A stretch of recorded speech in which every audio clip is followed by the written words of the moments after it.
ये केस बिना किसी देरी के सीधे अदालत को ट्रांसफर हो गया। 4 मौतें, 1 आरोपी। कई महीनों तक सभी को लगा कि ये महज हादसे हैं, लेकिन अब 4 पुख्ता सबूत थे। पुलिस की ओर से केस की अगुवाई कर रहे थे डीएसपी रजत सिंह। अनंत का पक्ष रख रहे थे एक वरिष्ठ वकील श्री महेश त्रिपाठी, जो अपनी तीखी दलीलों और तकनीकी पकड़ के लिए मशहूर थे। मुकदमा शुरू होता है। डीएसपी रजत कहते हैं, माननीय न्यायालय, ये चारों मौतें दुर्घटनाएं नहीं है, ये सोची समझी सुनियोजित हत्याएं हैं जो एक अकेले आदमी ने करी। सबूत नंबर 1, हाइड्रोलिक जैक का कटा पाइप। सबूत नंबर 2, एयर कंप्रेशर का ओवरलोडेड गेज। सबूत नंबर 3, शरीर में घुसी वेल्डिंग रॉड। सबूत नंबर 4, नीरा का फोन कवर और उस पर मौजूद डीएनए। इस घटना में केवल एक ही व्यक्ति मौजूद था, अनंत। तो क्या यह संयोग है या फिर हत्या? और उसके बाद डिफेंस पक्ष की दलील सामने आती है। वकील महेश त्रिपाठी, वो अपनी धीमी आवाज में कहते हैं, माननीय न्यायाधीश महोदय, अभियोजन ने जो सबूत बताए हैं वो सब परिस्थितिजन्य है। न कहीं सीसीटीवी में अनंत दिखा, न किसी गवाह ने उसे हत्या करते देखा। तकनीकी गड़बड़ी को हत्या मान लेना कानून के साथ मजाक है। और सबसे अहम बात, मेरा मुवक्किल अनंत एक समय में अपने गांव के मंदिर में पुजारी रह चुका था। वो साधु संतों की संगत में पला बड़ा इंसान है, वो हत्यारा हो ही नहीं सकता। आध्यात्मिक जीवन जीने वाला व्यक्ति इतनी क्रूरता कैसे करेगा? और इसके बाद डिबेट शुरू होती है, सत्य बनाम आस्था। डीएसपी रजत सिंह कहते हैं, तो क्या हर पुजारी निर्दोष होता है? क्या आध्यात्मिकता हत्या की गारंटी देती है? अनंत के खिलाफ सबूत उसकी मानसिकता दिखाते हैं। एक अकेला आदमी जो कि समाज से कट चुका है, जो हर शिकायत को दुश्मनी समझने लगा था, वो क्या करेगा? डिफेंस पक्ष में त्रिपाठी जी कहते हैं कि तो क्या अकेले रहना गुनाह है? क्या पुजारी जीवन त्याग देने का प्रमाण नहीं है? सबूत तब होते हैं जब सीधे जुड़ाव हो। सिर्फ पाइप या वेल्डिंग रॉड से किसी को अपराधी नहीं कहा जा सकता, वरना हर मिस्त्री, हर मैकेनिक जेल में होता। और उसी वक्त रजत सिंह जी कहते हैं, लेकिन इन 4 मौतों में एक ही नाम जुड़ा था, अनंत। क्या वो सिर्फ एक संयोग था या फिर एक शांत चेहरा जिसके पीछे एक मुखौटा था? त्रिपाठी जी जो डिफेंस लॉयर होते हैं वो कहते हैं, आपका केस एक कल्पना पर टिका है। डीएनए आया एक टूटे कवर से जो 3 महीने पुराना था। वेल्डिंग रॉड जली हुई थी, पर क्या कोई देखा कि किसने मारा? अनंत ने किसी को बुलाया नहीं, कोई कॉल रिकॉर्ड्स नहीं, कोई मैसेज नहीं। आपके पास कहानी है और हमारे पास चरित्र है। जब ये केस इस मोड़ पर पहुंच गया तो जज ने दस्तावेज पलटे। उन्होंने कहा कि अदालत इस केस की गहराई समझती है। 4 मौतें, 4 सबूत और 1 आरोपी। लेकिन अंतिम निर्णय तब होगा जब ये तय हो कि ये सबूत अपराध को साबित करते हैं या फिर नहीं। जज ने सुनवाई 2 हफ्ते बाद तक के लिए स्थगित कर दी। और अब क्राइम ब्रांच के पास 2 हफ्ते हैं और डिफेंस के पास 2 हफ्ते। सच और भ्रम के बीच की दीवार गिरने वाली थी शायद। सवाल अभी भी वही मन में चल रहा था कि क्या रजत और क्राइम ब्रांच कोई अंतिम निर्णायक सबूत ला पाएगा या फिर पुजारी का मुखौटा एक बार फिर से कानून को चकमा दे जाएगा। 2 हफ्ते बाद सुनवाई शुरू होती है। दूसरी सुनवाई और भी ज्यादा अजीब होती है। अदालत शुरू होती है और क्राइम ब्रांच की तरफ से एक नई याचिका दर्ज होती है। माननीय न्यायालय, हमारे पास एक नया गवाह है, लेकिन ये गवाह कोई इंसान नहीं, एक कैमरा है जो कभी चालू था मगर किसी को पता नहीं था। गैराज की छत पर लगा एक पुराना सर्विलांस कैमरा प्रस्तुत होता है। पुलिस को हाल में ही गैराज के पास रहने वाले एक बुजुर्ग ने बताया कि उनका दुकान का कैमरा अनंत के गैराज की छत तक घूमता था। वो कैमरा अब बंद है, लेकिन उसके पुराने रिकॉर्ड्स हार्ड ड्राइव में हैं। वो फुटेज अदालत में चलाया गया और सबकी सांसें थम गई। फुटेज में दिखा, शर्मा जी की पत्नी गैराज में अनंत के इशारे पर बैठती है। वो एयर पाइप लेती है और कुछ सेकंड बाद अचानक गिर जाती है। अनंत हाथ नहीं लगाता, लेकिन धीरे से दरवाजा बंद करता है। पूरा वीडियो साइलेंट था, पर दृश्य चीख रहे थे, ऐसे जैसे किसी परालौकिक शक्ति ने उनको मरने पर मजबूर कर दिया हो। उस फुटेज में एक अजीब सी चीख थी। कोई इंसान नहीं, कोई रिफ्लेक्शन नहीं, कोई तकनीकी गड़बड़ी भी नहीं। फॉरेंसिक अधिकारियों ने कहा कि इस वीडियो में कोई छेड़छाड़ भी नहीं करी गई है, ये वीडियो एज इट इज आया है। वकील त्रिपाठी चुप थे। जो डिफेंस वकील थे उन्होंने धीरे से कहा, यह शायद कोई भटकती आत्मा हो सकती है, लेकिन इससे यह साबित नहीं होता कि अनंत ने हत्या करी। तो यह साबित करता है कि वहां पर शायद कुछ और था, कोई आत्मा। मैं चाहूंगा कि इस केस की पारालौकिक जांच भी हो। डीएसपी रजत सिंह ने इस पर पलटवार किया। उन्होंने कहा कि ये शायद वही आत्मा है जिसे अनंत ने कैद कर लिया था। अनंत की हत्या की सजा मांग रही है और अब अदालत में साया बनकर न्याय मांग रही है। पर अनंत की प्रक्रिया ये देखकर बहुत ज्यादा अजीब थी। अनंत जैसे ही उस वीडियो को देखता है उससे रहा नहीं जाता और उसकी आंखें लगातार उसको घूरते हुए कहती हैं कि ये नीरा थी। उसने कहा था कि वो लौटेगी, मैंने सिर्फ चुप करवाया था। वो लोग बहुत शोर मचाते थे, बहुत ज्यादा शोर मचाते थे। वो पागलों की तरह बिहेव करने लगा। पूरा कोर्ट रूम स्तब्ध हो गया था। आधा सच तो अनंत के मुंह से बाहर ही आ गया था। उसी वक्त जज एक आदेश देते हैं कि इस मुकदमे को अब केवल कानूनी नहीं, मनोवैज्ञानिक और पारलौकिक दृष्टि से भी देखा जाएगा। अनंत को न्यायिक मनोवैज्ञानिक परीक्षण के लिए भेजा जाएगा और अगली तारीख 2 हफ्ते बाद निर्धारित करी जाएगी। जिस हिसाब से मेरे दिमाग में क्वेश्चन आ रहे थे, शायद आपके भी दिमाग में आ रहे हो कि क्या अनंत सचमुच एक मानसिक रोगी है? क्या आत्मा सच में बंध चुकी है उन 4 मौतों से? क्या आत्माएं वाकई न्याय मांग सकती हैं, या ये भी उसकी एक नई चाल है? इसके बाद जब उसे मनोवैज्ञानिक परीक्षण के लिए भेजा जाता है तो एक खाली कमरे में उसे रखा जाता है। अनंत की आंखें सूजी हुई थी, चेहरा थका और भाव शून्य। मनोवैज्ञानिक डॉक्टर सुमेधा सेन ने पूछा, अनंत आप बताना चाहेंगे कि उन 4 मौतों में आपकी तरफ से क्या कहानी है? अनंत ने एक लंबी सांस ली और एक वीडियो रिकॉर्ड हुआ। उसने धीरे धीरे बोलना शुरू किया। अनंत कहता है, मैं पुजारी था। मैं अपने गांव में मंदिर में बहुत बड़ा पुजारी था। साधना करता था, तांत्रिक नहीं पर एक साधक था। कई रातें अकेले मंदिर में ध्यान में बैठता, मंत्र, ध्यान, मौन सब कुछ करता। लेकिन एक रात सब कुछ बदल गया। मंदिर के गर्भगृह में एक अजीब सी आकृति प्रकट हुई। ना तो वो इंसान थी, ना कोई जीव। वो मुझसे चाहती थी कि मैं कुछ करूं उसके लिए। मेरा ध्यान, मेरी चेतना, मेरी शक्ति, वो सब कुछ चाहती थी। मैंने उसे अनदेखा किया, लेकिन फिर वो मेरे ध्यान में घुस गई। हर बार जब मैं साधना करता था उसकी हंसी गूंजती थी। मेरा शरीर सुन्न हो जाता था, मंत्र बिगड़ने लगते थे, मैं डर जाता था। उसके बाद मैंने डर कर मंदिर को छोड़ दिया और गैराज में जा बसा। लेकिन वो मेरे साथ गैराज भी आ गई। शर्मा जी की मौत जब हुई तो उस रात मैं ध्यान में बैठा था और वो आकृति आकर मुझसे कहती है कि उसे दबा दो, वो तुम्हें मिटा देगा। और अगले दिन जैक टूटा नहीं, उसे तोड़वाया गया। मैंने नहीं मारा, उस छाया ने मुझसे करवाया। उनकी पत्नी वो बहुत चिल्लाती थी, वो उस आकृति को गालियां देती थी। एक दिन मैंने ध्यान करते हुए देखा, वो छाया, वो आकृति उनके पीछे खड़ी थी। फिर वो बोली, अब देखो हवा कैसे मारती है। और वो प्रेशर पाइप अपने आप उनके हाथ में चला गया और वो मर गई थी। मैं सिर्फ देख रहा था। उनके बेटे की मौत भी ऐसे ही हुई। उसने कहा था कि वो मुझे जलाकर सबूत निकालेगा, लेकिन जब वो आया तो छाया ने कहा कि तू चुप रहेगा, मैं संभाल लूंगी। वेल्डिंग रॉड अपने आप आग पकड़ गई और मैं डर गया, लेकिन कुछ नहीं कर सका।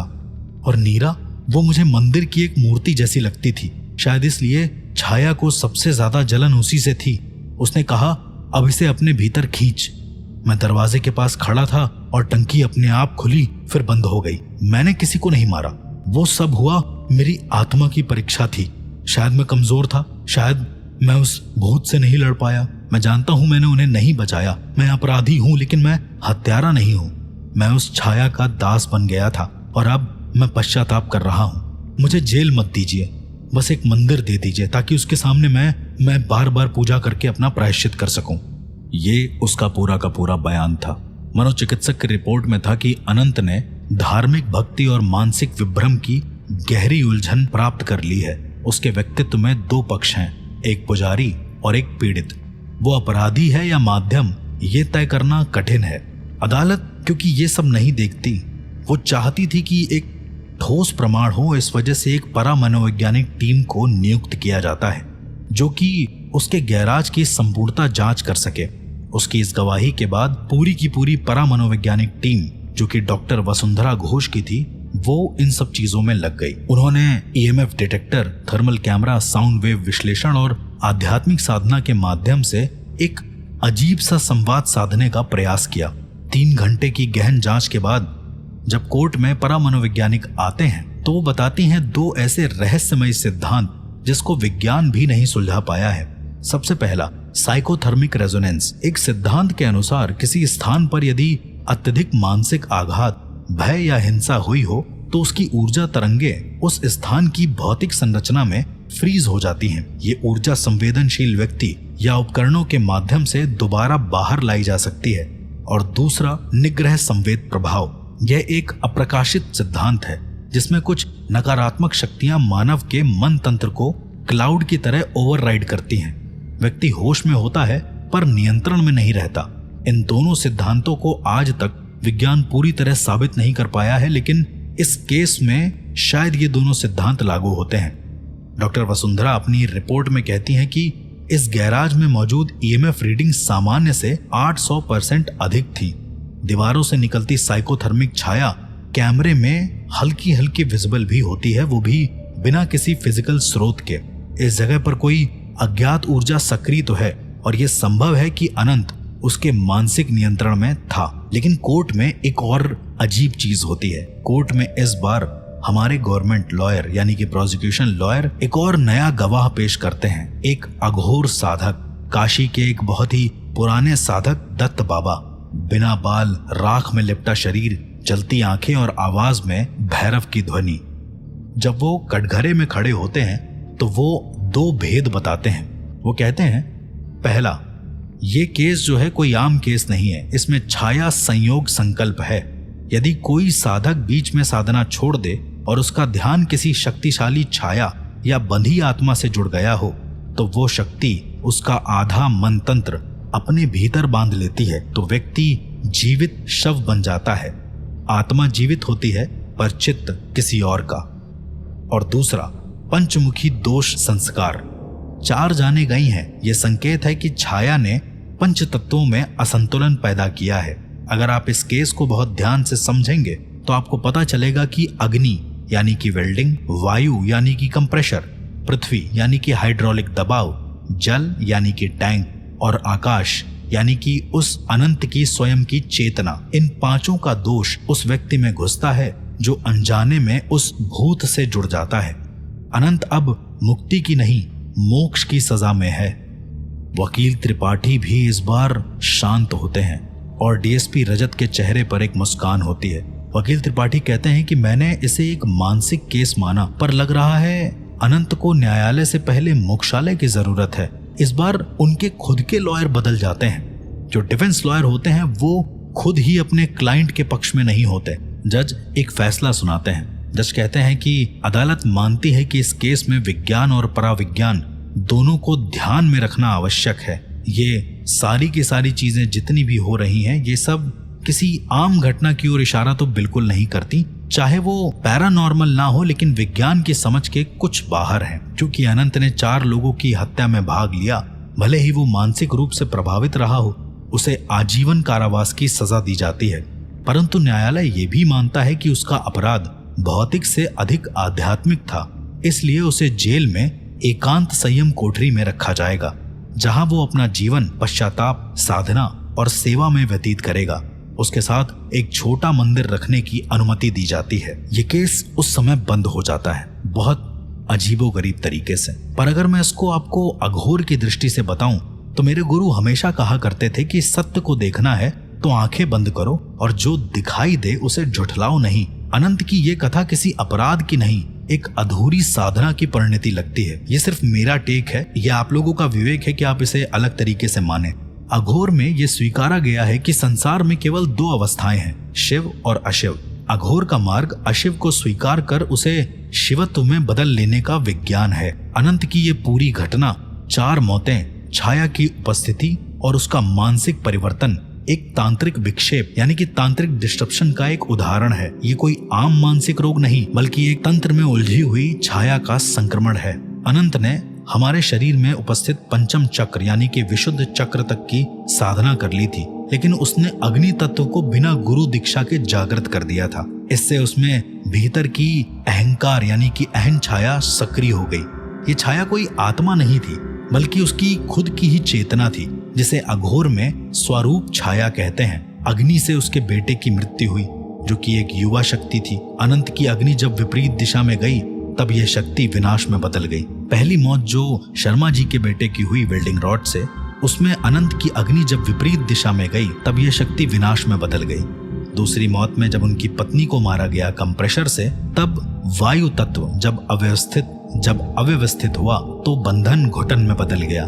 तीसरा तत्व गुरु के रूप में जो उसे स्थिरता दे सकता था, उन्हें उसने छाया के प्रभाव में खो दिया, यानी कि हाइड्रोलिक जैक। चौथा, नीरा की मृत्यु, यानी कि पानी की टंकी। नीरा उसकी भक्ति की निर्मलता थी। जल तत्व का विलोपन उसके अंतिम आत्मिक पतन का संकेत था। ये कोई भूत नहीं था, ये एक व्यास छाया थी, साधक के अंदर उपजा हुआ एक अपूर्ण सत्य जो चेतना को अपने अधीन कर लेता है। वो छाया न ग्रहण करती है न छोड़ती है, जब तक साधक खुद स्वीकार ना कर ले। अनंत को जेल नहीं मिला, उसे साधना के लिए शायद कोई जगह मिल गई, क्योंकि न्यायालय ने जान लिया था कि ये मामला धर्म और अधर्म के बीच नहीं, चेतना के दोष और आत्मा के पथ का था। वो अभी भी एक तपस्वी अपराधी है जो अपनी छाया से लड़ रहा है शायद, और पूरी तरीके से एक दिन शिवत्व को प्राप्त ही हो जाए। अगर मैं अंतिम निष्कर्षों पे आऊं तो तांत्रिक छाया कोई बाहरी शक्ति नहीं होती, वो हमारे भीतर की दबाई गई इच्छाओं, अधूरी साधनाओं और विकृत भावों का रूप होती है। अनंत ने अकेले साधना की, छाया को पहचाने बिना उसे शक्ति मान लिया। यही उसकी आत्मा का पतन था और अंततः 4 लोगों की मौत। मुझे ऐसा लगता है कि अनंत अब अपराधी नहीं, वो एक साधक है, लेकिन जब तक वो भीतर की छाया को स्वीकार नहीं करेगा, उसी से वो शिव नहीं बनाएगा, तब तक वो मुक्त नहीं हो पाएगा, ना संसार से और ना ही शायद स्वयं से। अघोर ना डराता है ना छोड़ता है, शायद वो बदलता है। इस तरह के एक और केस को जानने के लिए सुनते रहिए सुपरनैचुरल क्राइम्स विद आरजे हर्ष।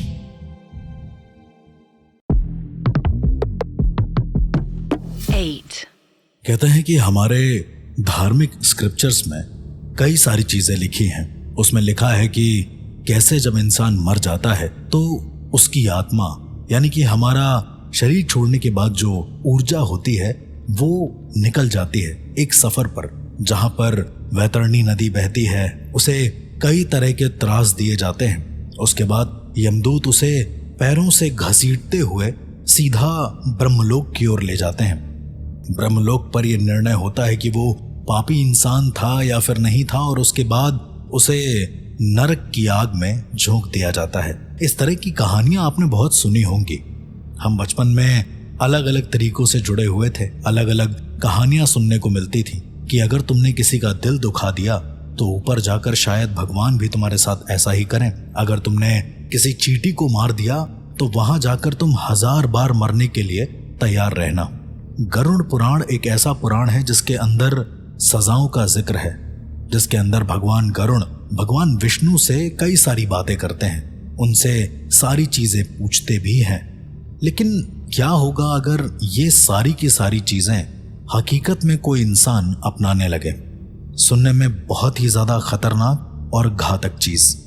इसे मैंने देखा था सबसे पहले, एक मूवी आई थी अपरिचित, उसके अंदर ऐसा ही कुछ था। एक आदमी के अंदर न जाने क्या आ जाता है और अचानक से वो उनको दंड देने लगता है जो इंसान दोषी होते हैं या जिन्होंने कुछ गलत करा होता है अपने पूरी की पूरी जिंदगी में। आज जो मैं ऑडियो लॉग आपको सुनाने जा रहा हूं, इस केस की पूरी खोजबीन और रिसर्च मैं पहले ही कर चुका हूं, इसलिए मुझे अच्छे से पता है कि अंत में क्या होने वाला है। पर अंत सुनकर शायद आप भी बहुत ज्यादा चौंक जाएं। Case number 116। ये केस मेरे लिए एक बहुत इम्पोर्टेंट केस था। इस केस में कई सारे पहलू भी थे। इस केस का सॉल्व काफ़ी रहस्यमयी तरीके से हो गया था। लेकिन इस केस को बताने से पहले मैं बार बार ये सोचना चाहता हूँ कि इंसान अपने धार्मिक ग्रंथों से कितना ज़्यादा इंस्पायर हो जाता है। इस हद तक इंस्पायर हो जाना कि वो लोगों को सच में मारने लगे। मक्खन सिंह एक गुलमोहर सोसाइटी का साधारण सा गार्ड, वो इतना ज़्यादा इन्फ्लुएंस हो गया था किसी धार्मिक स्क्रिप्चर से कि उसने उसका रेफरेंस लेकर लोगों को मारना शुरू कर दिया। इस हद तक मारा कि उनके शरीरों को अलग अलग तरीके से और टुकड़ों में सजाकर उसने एक प्रयोगशाला बना ली। पकड़े जाने पर उसका बार बार एक ही कहना था कि गरुड़ देख रहा है, गरुड़ देख रहा है। वो कोई साफ तर्क नहीं दे पा रहा था। कुछ समय के बाद उसकी पैरवी करने एक लॉयर आया। रहस्यमय तरीके से उसने कोर्ट में याचिका दायर करी और ये केस खुला। उसने बहुत सारी दलीलें पेश करी और वो इतना ज़्यादा तेज तर्रार वकील था कि उसने हम सबको हरा दिया। पर एट द एंड हमने एक रास्ता चुना, एक ऐसा रास्ता जिसमें सभी को न्याय मिल सके। वो 7 लोग जो करीब 80 साल की उम्र के ऊपर के रहे होंगे, उन सबको इसने अपने सब्जेक्ट का हिस्सा बनाया। कैसे हम इस केस से बाहर निकले ये हम ही जानते हैं, लेकिन पहली बार कोर्ट के अंदर शास्त्रीय प्रमाण ज़्यादा वैलिड हुए मोर देन हमारी नॉलेज। जिस तरह से आपने इस ऑडियो लॉग में सुना, कभी कभी शास्त्रीय ज्ञान बहुत ज़्यादा ज़रूरी हो जाता है किसी भी केस को सॉल्व करने में या हमारी आम दिनचर्या को बहुत ज़्यादा अच्छा करने में। इस केस में भी ऐसा ही कुछ हुआ। मक्खन सिंह एक आम सी सोसाइटी यानी कि गुलमोहर सोसाइटी का एक आम सा गार्ड था। वहां पर बहुत सारे लोग रहा करते थे, पर किसको पता था कि उस सोसाइटी के अंदर ही एक भयानक हादसा गुजर रहा है जो किसी को नहीं पता था। वहां अधिकतर रिटायर्ड बुजुर्ग रहते थे। वहां की सुरक्षा के लिए एक प्राइवेट एजेंसी ने रात की शिफ्ट में एक चौकीदार लगाया। मक्खन सिंह सीधा साधा, कम बोलने वाला और समय का पाबंद। कोई सोच भी नहीं सकता था कि इसी आदमी के भीतर कोई ऐसा राक्षस छुपा है जो सर्जरी के जुनून में इंसानियत को रौंदेगा या किसी आध्यात्मिक चीज को वो जरिया बनाकर इंसान को मृत्युदंड देगा। इसकी शुरुआत सबसे पहले किडनैपिंग से होती है। पुलिस के पास सारे प्रूफ थे, तो मैं जितनी भी चीजें बताऊंगा वो किसी शक के बिना पर नहीं होंगे, वो सब के सब एक सच्चाई होगी।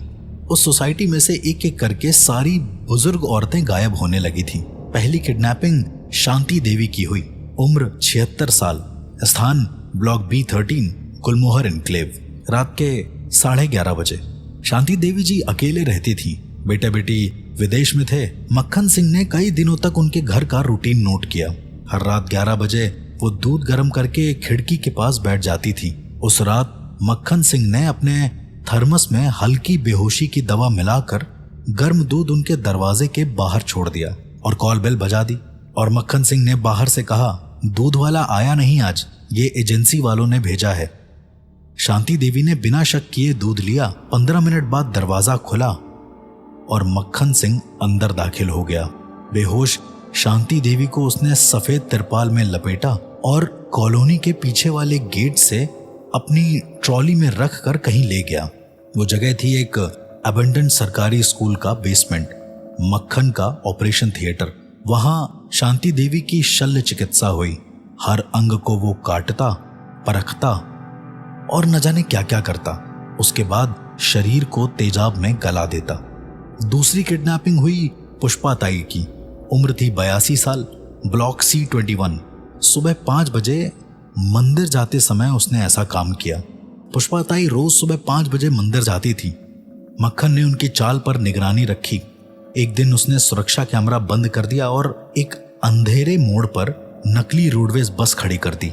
वहां एक झूठा बस ड्राइवर बनकर वो खड़ा हो गया और जैसे ही पुष्पा ताई पास आई, उन्हें कपड़े से मुंह दबाकर बेहोश कर दिया। उन्हें उसी स्कूल के ऑपरेशन थिएटर में लाया गया। इस बार मक्खन ने उनके दिमाग पर प्रयोग किया कि मृत्यु के बाद ब्रेन टिश्यू कितनी देर तक जीवित रहता है। तीसरी किडनैपिंग हुई निर्मला भाभी की, उम्र 69 साल, स्थान था क्लब हाउस गुलमोहर इनक्लेव। निर्मला भाभी को कॉलोनी में सब जानते थे। मक्खन जानता था कि उन पर शक करना बहुत मुश्किल है। उसने खुद को घायल दिखाते हुए क्लब हाउस के पास गिरा दिया। जब निर्मला भाभी उसे उठाने की कोशिश करती हैं तो मक्खन उन्हें इंजेक्शन से बेहोश कर देता है। इस बार वो उन्हें गांव के पुराने कुएं के पास बने अपने पुश्तैनी मकान में ले जाता है, जिसे उसने अपने लैब में बदल दिया था। और इस बार प्रयोग था शरीर में रक्त संचार रुकने के कितनी देर के बाद कौन कौन से अंग निष्क्रिय होते हैं। इन सारी चीजों का एक ही निष्कर्ष निकाला पुलिस ने कि शायद मक्खन का सपना था सर्जन बनने का, लेकिन ना पैसे थे ना पढ़ाई का जरिया। अब उसका जुनून और भी ज्यादा खतरनाक रूप ले चुका था। वो मान चुका था कि मृत्यु के बाद की सर्जरी ही उसका असली कॉलेज है। हर शव उसके लिए एक सब्जेक्ट और हर चीरा एक सीख। इन 3 हत्याओं के बाद सोसाइटी में बहुत ज्यादा दहशत हो गई। लोगों को ऐसा लगने लगा कि लोग उस सोसाइटी को छोड़कर भाग रहे हैं क्योंकि वहां पर कोई भूत है। और मक्खन सिंह भी अलग अलग तरह की बातें करने लगा। उसमें कुछ बहुत मेजर बदलाव आने लगे। अब वो सोसाइटी के लोगों से अजीब अजीब बातें करता। वो कहता कि आपको पता है, मौत के बाद भी शरीर बोलता है। अगर आत्मा निकलने के 7 मिनट के बाद आंख खोली जाए तो सच दिखता है। नरक में क्या क्या होता है किसी को पता है? लोग हंसते उसकी बात पर और अब उससे लोग बचकर निकलते थे, लेकिन मक्खन को कोई फर्क नहीं पड़ता। अब उसे शरीर से ज्यादा आत्मा का ट्रैक चाहिए था। एक दिन वो पार्क में बने मंदिर में किसी बूढ़े आदमी से मिलता है और वो बूढ़ा आदमी उससे कहता है कि मौत के बाद का सच जानना है तो गरुड़ पुराण में पढ़ो, उसमें नरक की असली सजा लिखी है। मक्खन सिंह उसी रात को गरुड़ पुराण डाउनलोड करता है, हिंदी अनुवाद। जैसे जैसे वो उसे पढ़ता है उसका दिमाग एक गलत दिशा की ओर मुड़ने लगता है। अब वो सिर्फ सर्जरी नहीं करना चाहता था बल्कि सजा देना चाहता था।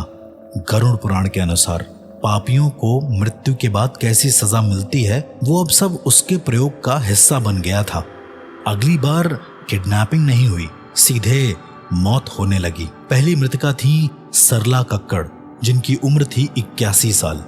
सरला कक्कड़ रिटायर्ड प्रोफेसर थी। मक्खन ने कई बार ये देखा कि सरला अपने बेटे से बार बार लड़ रही है। एक दिन बेटे की शिकायतों को सच मानकर मक्खन ने तय कर लिया कि ये महिला लोभी है और गरुड़ पुराण के अनुसार तामिस्त्र नरक की हकदार है, जहां आत्मा को जलती भट्टी में झोंका जाता है। दरअसल गरुड़ पुराण में अलग अलग नरक का जिक्र है, जहां पर हर एक नरक के लिए अपनी एक स्पेसिफिक सजा है। उसने एक बहुत अजीब सी योजना बनाई। उसने सरला जी को मंदिर जाते समय उनका पर्स लौटाने के बहाने बुलाया। उनके घर में गैस की मरम्मत के नाम पर उसने खुद घुसपैठ करा। बेहोश करके वो उसे अपने गांव के घर में बने भट्टी कक्ष में ले गया। यहाँ उसने ईंटों से भट्टी बनाई थी, एलपीजी सिलेंडर और लोहे के ग्रिल के साथ। हत्या करने की विधि बहुत ही ज्यादा भयावह थी। उसने सरला कक्कड़ को लोहे की सलाखों से बने पिंजड़े में रखा और नीचे आग लगाई। वो जलती भट्टी मक्खन के लिए नरक यंत्र थी। वो चिल्लाते हुए बोल रहा था, ये लो तामिस्त्र नरक का स्वाद। इसके बाद दूसरी मौत हुई। रेशमा, जो कि एक हाउसवाइफ थी, उम्र थी 74 साल। वो हर दिन नौकरानियों को गाली देती थी, दूसरों को नीच समझती थी और ये मक्खन की नजर में पाप था। गरुड़ पुराण में एक नरक है कूट शालमली, जहां पापियों को कांटों से भरे पेड़ पर फेंका जाता है और वो कीलों से भरे तनों में अटक जाता है। इसके बाद मक्खन ने योजना बनाई उनको किडनैप करने की। रेशमा ऐसे ही पार्क में हर दिन अपने आसपास वालों पर चिल्लाती थी। एक दिन मक्खन ने उनका मोबाइल चोरी कर लिया और वापस करने के बहाने उन्हें सोसाइटी के पीछे खाली मकान में बुलाया। जैसे ही वो वहां पहुंची, मक्खन ने लकड़ी के खंभों में सैकड़ों लोहे की कीलें पहले ही गाड़ दी थी। वो उन्हें रस्सियों से बांधकर हवा में लटकाता गया और धीरे धीरे खंभों पर उनके बॉडी को पटकता गया। रेशमा की चीखें उसकी धार्मिक सजा के संगीत जैसी थीं और वो कहता है, ये लो, अब दूसरों की आत्मा को चोट देने का हिसाब मिला। मक्खन कोई सिक्योरिटी गार्ड नहीं था, वो खुद को एक न्यायदाता मानने लगा था। उसके भीतर का सर्जन अब नरक का दूत बन चुका था। मक्खन की नोटबुक अब सिर्फ ऑर्गन डायग्राम से नहीं बल्कि गरुड़ पुराण की सजा सूचियों से भरी हुई थी। हर पीड़िता या मृतिका के पाप को वो उसमें नोट करता और तय करता कि कौन सी नरक की सजा दी जानी है। पर किसको पता था कि उसकी डायरी में 3 और नाम जोड़ने वाले हैं। हत्या नंबर 4, उमा मेहरा, उम्र 78 साल। उनका पाप ये था कि वो गंदगी फैलाती थी, जानबूझकर कॉलोनी में कचरा फैलाती थी और दूसरों की थाली को छूना और खाने में थूकना, ये उनका एक पाप था। गरुड़ पुराण कहता है, जो मनुष्य दूसरों का भोजन अपवित्र करता है उसे भोजन नरक में भेजा जाता है, जहां उसे कीड़ों से भरे भोजन में डुबोया जाता है। अपहरण का तरीका बड़ा ही अजीब था। मक्खन ने एक दिन कॉलोनी की सीसीटीवीज बंद करी और उमा मेहरा की मेड को चुपचाप ब्लैकमेल करके उनके घर में घुस गया। उन्हें चाय में नींद की गोली देकर बेहोश किया और अपनी ट्रॉली में बांधकर अंधे तहखाने में ले गया। मक्खन ने एक गड्ढा खुदवाया जिसमें कीड़े, सड़े मांस के टुकड़े और जानवरों की आते थी।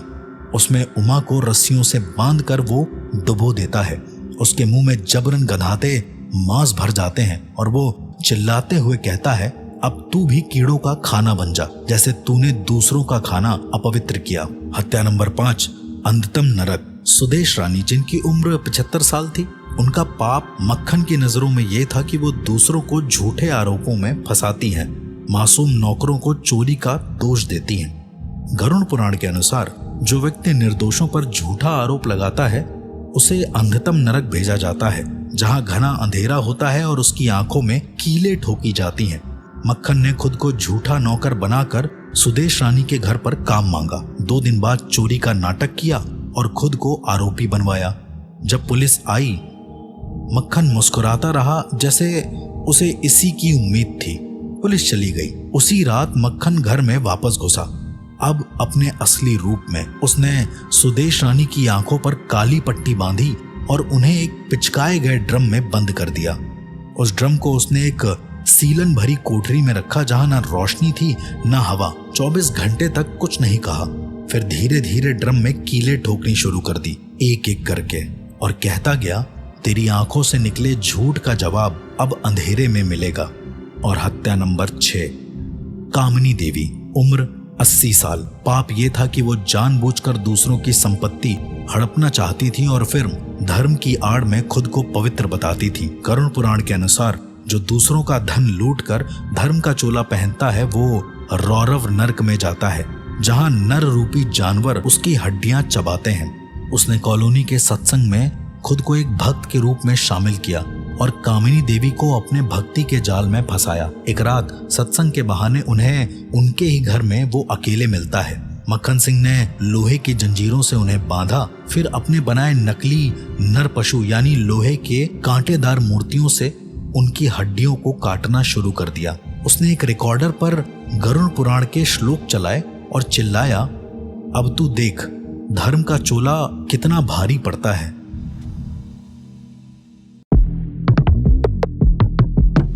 8 6 बुजुर्ग महिलाएं एक के बाद एक गायब। सोसाइटी में अब दहशत हो चुकी थी। किसी को नहीं पता कि वो साधारण सा रात का चौकीदार मक्खन सिंह अब गरुड़ पुराण का स्वयंभू न्यायाधिकारी बन चुका है। नरक की सजाएं वो जिंदा इंसानों पर लागू कर रहा है। पुलिस अब तक बहुत ज्यादा सतर्क हो चुकी थी। उन्होंने एक पैटर्न समझा। सब केसों में एक समान बात थी। घटना रात में होती थी। सीसीटीवी या बंद या ब्लाइंड स्पॉट होते थे। पीड़ित सभी की सभी वृद्ध महिलाएं थीं। कॉलोनी की परिधि से बाहर कोई नहीं निकला। तब क्राइम ब्रांच ने यह फैसला लिया कि अब वक्त है किसी ऐसे को भेजने का जो आसपास रहकर इस पूरी घटना को डेप्थ में समझ सके। यहाँ पर एंट्री होती है एसीपी मीना राठौर की। रिटायर्ड एसीपी मीना राठौर, जिन्होंने महिलाओं से जुड़े कई साइको किलिंग के केस सुलझाए थे, उनको बुलाया जाता है। उन्होंने एक विशेष पहचान बनाई, रजनी आंटी, एक विधवा वृद्धा जो बेटे के विदेश जाने के बाद अकेले रहने आई थी गुलमोहर एनक्लेव में। मीना और मक्खन सिंह की पहली मुलाकात बड़ी अजीब थी। जिस हिसाब से मेरे पास रिसर्च पेपर आए थे उस हिसाब से मुझे ऐसा लग रहा था कि ये बहुत ही ज्यादा यूनिक थी, क्योंकि मीना राठौर जी बहुत ही ज्यादा टेक्निकल थी अपने काम के अंतर्गत, और मक्खन सिंह जिसको कुछ नहीं पता था कि मीना जी हैं कौन।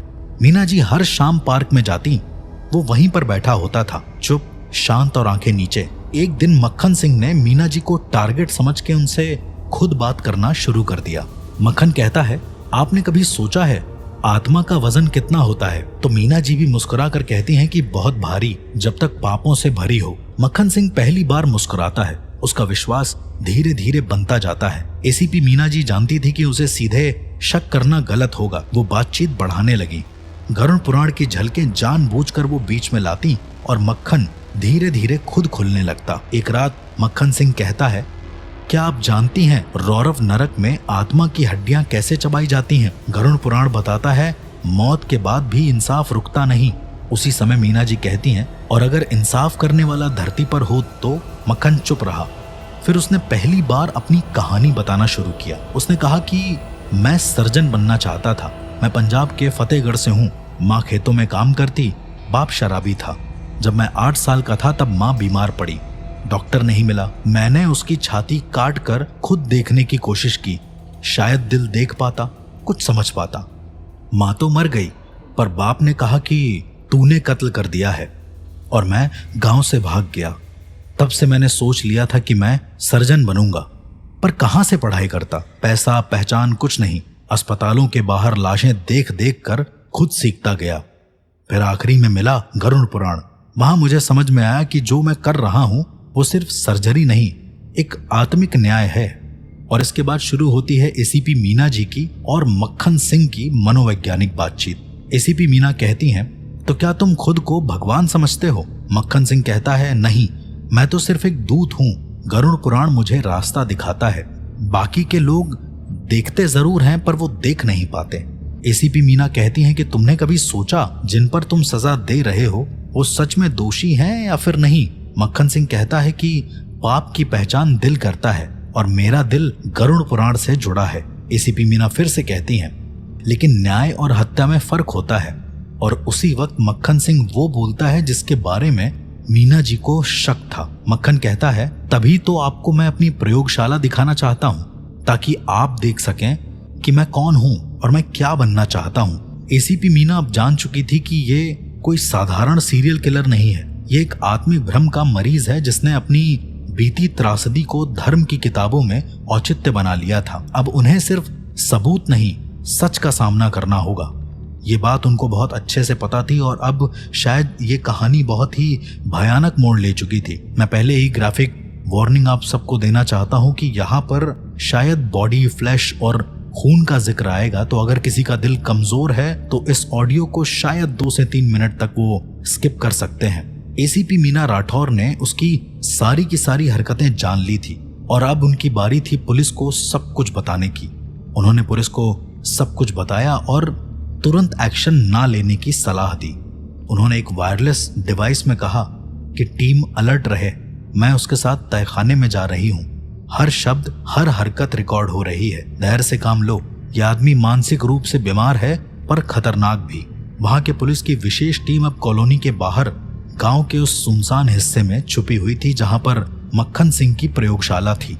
जब एसीपी मीना उसके साथ प्रयोगशाला के अंदर जाती हैं तो वो क्या देखती हैं कि वो गरुड़ पुराण के नरक की एक प्रतिकृति थी। जैसे ही वो उसके अंदर जाती हैं उन्होंने देखा कि वहां पर कई सारे लोहे के ढांचे थे, पुरानी रसायन की बोतलें, मेडिकल टेबल और हर कोने में कोई ना कोई नरक की सजा को दर्शाने वाली व्यवस्था। वो सिर्फ एक लैब नहीं थी, वो शायद गरुड़ पुराण का भौतिक संस्करण था जिसे मक्खन ने अपनी बीमार कल्पना और दर्दनाक अनुभवों से सजाया था। उन्होंने सबसे पहला जो देखा वो था अंधतम नरक, अंधकार की दीवार। एक खोपड़ी काले रंग से रंगी दीवार पर गड़ी हुई थी। आंखों की जगह लोहे के छोटे शंकु घुसे हुए थे और पास ही लिखा था, जो दूसरों पर झूठा दोष मढ़े उसकी दृष्टि छीन ली जाए। उसी के ठीक सामने वो देखती हैं कि दूसरे नरक की व्याख्या, यानी कि कूट शालमली नरक, कांटों का वृक्ष। एक बड़ा लोहे का ढांचा था वहां पर जिसे पेड़ का आकार दिया गया था। इस पर कई सूखी हड्डियां लटकी थी जिन पर लोहे के कांटे थे। मक्खन सिंह कहता है कि इनके मन में कांटे थे और अब शरीर पर भी हैं। थोड़ा आगे बढ़ने पर वो देखती हैं कि उन्हें तामिस्त्र नरक की एक झलक मिलती है। गर्म भट्टी की कोठरी, एक छोटा ईंटों का कमरा जिसमें जलने की गंध थी, अंदर राख और जली हुई हड्डियों का ढेर जमा था। पास में गरुड़ पुराण का एक श्लोक लिखा था जिसका हिंदी अर्थ था, जो स्वार्थवश रिश्तों को जलाए उसको खुद जलना पड़ता है। थोड़ा और आगे बढ़ने पर भोजन नरक का जिक्र था। कीड़ों की टंकी, एक बड़ी कांच की टंकी जिसके अंदर सड़े मांस और कीड़ों से घिरा हुआ एक मानव अंग रखा था। ये सब क्लिनिकल रूप से तरल रसायनों में सुरक्षित था, जैसा कि मेडिकल स्कूलों में शव संरक्षित किए जाते हैं। उसी समय मक्खन सिंह कहता है, इनका कर्म ही इनका आहार बन गया है। थोड़ा आगे बढ़ने पर वो रौरव नरक की एक और झलक देखती हैं जहां आधे इंसान और आधे जानवर की 2 मूर्तियां लोहे की बनी थी। उनके मुंह खुले थे और उनके जबड़ों में मानव हड्डियां अटकी हुई थी। इन मूर्तियों के सामने दीवार पर लिखा था, धर्म की आड़ में पाप करने वाले अब पशु की पीड़ा समझें। उसी के ठीक दाईं तरफ एक और अजीब सा दृश्य, महापंचक नरक, बर्फीली टंकी, एक पारदर्शी टंकी जिसमें बर्फ के टुकड़ों से ढका हुआ एक शरीर था। नीला पड़ चुका था लगभग। चारों ओर नमक की बोरियां रखी थी ताकि शरीर सड़े नहीं। मक्खन ने बोला कि ये वो है जिन्होंने दूसरों की गर्मी चुरा ली, अब शीत ही इसकी नियति है। और 7वां अपची नरक, रस्सियों का यंत्र। कमरे के बीचों बीच एक यंत्र था जिसमें मोटी रस्सियां शरीर को खींचने के लिए लगाई गई थी। पास ही एक अधूरी लाश थी, 2 विपरीत दिशा में खींची गई। मक्खन ने शांति से कहा, इनके कर्म रिश्तों को तोड़ते थे तो अब इनका शरीर भी टूटना लाजमी है। मीना जी मन ही मन ये सोच रही थी कि कितना बेकार इंसान है ये। उनके अंदर घृणा थी, दुख था, पर सबसे ज्यादा थी दया। उनके मन में था कि यह आदमी बीमार है, इसका इलाज जरूरी है, लेकिन साथ ही वो अब किसी और की जान ना ले ये भी जरूरी है। वो जानती थी कि अब वक्त है टीम को इशारा देने का। वो जानती थी कि इसके बारे में अगर ज्यादा मैं कुछ बोलूंगी तो वो और भी ज्यादा परेशान हो जाएगा। गहरे लाल लाइट से चमकती वो प्रयोगशाला, अचानक से वहां पर मक्खन सिंह शांत हो जाता है। वो एक पुरानी लकड़ी की टेबल पर चढ़ते हुए कहता है, अब मैं समझ चुका हूं, अंतिम सत्य जानने के लिए मुझे ही शिकार बनना होगा। एसीपी मीना चौंक जाती हैं। वो कहता है कि मैं अब खुद को डाइसेक्ट करूंगा, या तुम करो। देखो कि मौत के बाद मेरी आत्मा कहां जाती है। मेरी माँ की आवाजें अभी भी मुझे बुला रही हैं। और उसने एक सर्जिकल ब्लेड धीरे से उठा ली। अपनी छाती पर वो धीरे धीरे काटना शुरू कर देता है। इससे पहले कि वो मर जाए, एसीपी मीना बहुत शांति से अपने कॉलर पर लगे बटन को दबाती हैं। ये वही संकेत था जिसमें 30 सेकंड के बाद दरवाजे के बाहर तेज बूटों की आवाज, टॉर्च की रोशनी और चिल्लाहट आने लगती है। दरवाजा तोड़ा जाता है। पुलिस दस्ते के 6 अधिकारी अंदर घुसते हैं और मक्खन सिंह टेबल पर खुद पर ब्लेड के निशान बना रहा था। तभी 2 ताकतवर अफसरों ने उसे दबोच लिया और उसके बाद पूरा का पूरा तहखाना सील कर दिया गया। 7 शवों के अवशेष बरामद किए गए। हर सजा के साथ मक्खन की लिखी डायरी के पन्ने, गरुड़ पुराण की पन्नों पर निशान, विशिष्ट श्लोकों के नीचे मक्खन के हस्ताक्षर, कैमरे जिनसे वो प्रयोग रिकॉर्ड करता था और कुछ अधूरी ऑडियो क्लिप्स जिसमें वो नरक की सजा सुनाता था।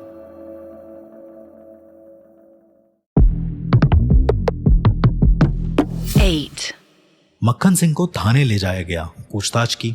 कई बार अलग अलग अफसर, मनोवैज्ञानिक, यहाँ तक कि धार्मिक गुरुओं को भी बुलाया गया, पर 3 दिन तक वो सिर्फ एक ही बात दोहराता रहा, गरुड़ देख रहा है, गरुड़ देख रहा है, गरुड़ देख रहा है। उसने खाना नहीं खाया, पानी नहीं पिया, ना सोया, ना ही कुछ कहा। पर तीसरे दिन एक अजीब से इंसान की एंट्री होती है।